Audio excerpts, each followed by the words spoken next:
In this lab, students compared a video analysis and a computational model of an object moving at constant velocity without changing direction. In other words, an object moving with no acceleration.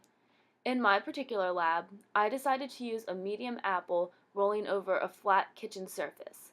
I had to assume minimal friction and maximum smooth motion in order to assume constant velocity.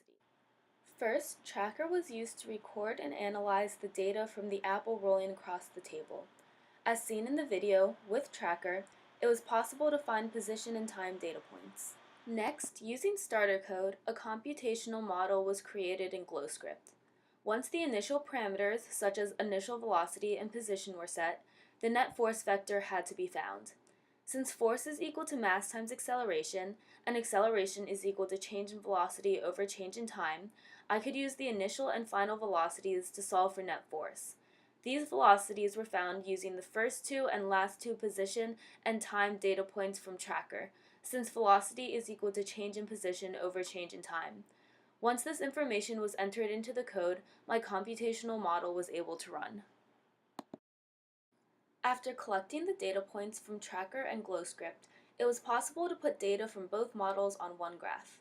As you can see on this graph, the blue line represents the observed model, and the red line represents the computational model. Although both lines are fairly similar, there are some differences. It appears that, while the computational model's line is almost completely straight, indicating constant velocity, the observed model's line curves slightly at the end, indicating an increase in velocity. This could be caused by several factors. One of these factors was probably the fact that the apple is not completely smooth, so the bumps and edges could cause the roll of the apple to increase or decrease. Another factor could be the use of Tracker, since the data collection is dependent on students approximating the center of the object at different times. These approximations could also account for the differences. However, since the two data lines are fairly similar, it is possible to say that the apple was moving with fairly constant velocity. When the data was collected from Tracker, students had to choose the orientation of the axis. In other words, students had to decide if their object was moving in the positive or negative x direction. For my particular data, I chose to have the apple rolling in the positive x direction, thus creating a positive slope when graphing the position versus time data. If I had chosen to flip my axis, or make my apple roll in the negative x direction, the similarities between the observed and computational model would have been the same. The only thing that would have changed is the position versus time graph would have negative slope instead of positive.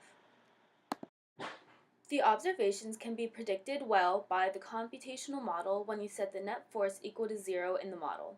In an ideal scenario, with a completely smooth surface and object and no friction, it would only take one push and one pull to create 0 net force, assuming the forces were equal to each other. However, in my scenario, it's impossible to say how many pushes and pulls were added together to create 0 net force. This is because the apple was not completely smooth, and the force of gravity acting on the edges and sides of the apple prevented perfect constant velocity. Furthermore, friction was another force acting on the apple. However, when it came to human force, I tried my best to give one push and one pull of equal force. Overall, in the lab, students compared the observed and computational models of an object moving at constant velocity.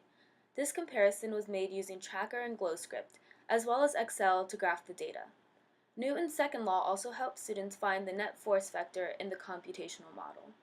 In my particular lab, the observed and computational models were fairly similar, indicating the motion of the apple was fairly constant, and thus the net force was close to 0.